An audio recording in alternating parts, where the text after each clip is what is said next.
നമ്മൾ ഫസ്റ്റ് ഇതിൽ password set ചെയ്യുന്നത് എങ്ങനെയാണെന്ന് നോക്കാം. അതിൽ നമ്മൾ ഈ ഒരു ടാഗിൻ്റെ ചിഹ്നം കാണും, അതിൽ പ്രസ് ചെയ്ത് കഴിഞ്ഞാൽ സ്ക്രീൻ ഓൺ ആവും.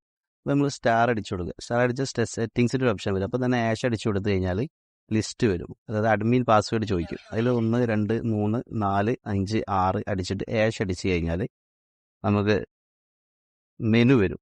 ഈ മെനുവിൽ ഫസ്റ്റ് ഓപ്ഷനിലാണ് നമുക്ക് പാസ്വേഡ് സെറ്റ് ചെയ്യാനുള്ളത്. അത് ഒന്നാമത്തെ തന്നെ യൂസർ മാനേജ് എന്നാണ്. ഒന്ന് പ്രസ് ചെയ്ത് കഴിഞ്ഞാൽ ആഡ് അഡ്മിൻ എന്ന് പറഞ്ഞൊരു ഓപ്ഷൻ കാണാം. അതേപോലെ ആഡ് യൂസർ എന്ന് പറഞ്ഞൊരു ഓപ്ഷൻ കാണാം. ഡിലീറ്റ് യൂസർ എന്ന് പറഞ്ഞ ഓപ്ഷൻ കാണാം. അതിൽ ആഡ് അഡ്മിനിൽ എന്ത് ചെയ്യാം, പ്രസ് ചെയ്യാം. പിന്നെ 2 ഓപ്ഷനാണ് വരുന്നത് നമുക്ക്, ഫിംഗർ പ്രിൻ്റ് ഓപ്ഷനും ഫേസ് ഐ ഡി ഓപ്ഷനും. ഈ ഫിംഗർ പ്രിൻ്റ് ഓപ്ഷനിലാണ് നമുക്ക് ഫിംഗർ ആഡ് ചെയ്യാനും നമ്പർ ആഡ് ചെയ്യാനൊക്കെ ഉള്ള ഓപ്ഷൻ ഉള്ളത്. അപ്പോൾ അതിൽ ഫസ്റ്റ് ഇൻപുട്ട് ഇൻഡെക്സ് ചോദിക്കുന്നുണ്ട്. അതിൽ 0 0 1 അടിച്ചിട്ട് എന്ത് ചെയ്യുക, നമ്മൾ പ്രസ് ചെയ്യുക. ഓക്കെ അടിച്ചിട്ട്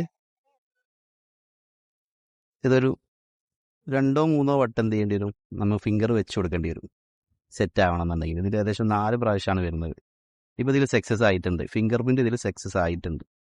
ഇതേപോലെ തന്നെ സെയിം ഈ റൂട്ടിൽ തന്നെ വരിക, ബാക്കോട്ട് വന്നിട്ട് ഈ ഫിംഗർ പ്രിൻ്റ് തന്നെ പിന്നെയും പ്രസ് ചെയ്യുക.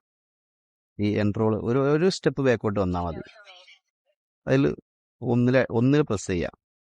ഇപ്പോൾ 002 എന്ന് പറഞ്ഞൊരു ഓപ്ഷൻ ഉണ്ടാവും. അതിൽ എൻ്റർ ചെയ്തിട്ട് നമ്മൾ 1 2 3 4 5 6 എന്ന് പറഞ്ഞിട്ട് സെറ്റ് ചെയ്യുക.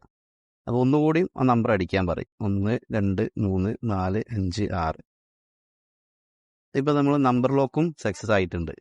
ഇതിൽ ആഡ് ചെയ്യാനുള്ളത് കാർഡാണ്. കാർഡ് ആഡ് ചെയ്യാനും ഒരു സ്റ്റെപ്പ് ബാക്കോട്ട് വരിക. അപ്പോൾ നമ്മൾ ആ ഫിംഗർ പ്രിൻ്റ് ഐ ഡി എന്നുള്ളതിൽ 1 പ്രസ് ചെയ്തിട്ട് അത് ഓപ്പൺ ആക്കിയിട്ട് എന്ത് ചെയ്യുക, ആഷിൽ പ്രസ് ചെയ്ത് കഴിഞ്ഞാൽ നമുക്ക് ഇവിടെ എന്ത് ചെയ്യുക, ഈ കാർഡ് ചോദിക്കും. ഇപ്പം കാർഡും ആക്സസ് ആയിട്ടുണ്ട്.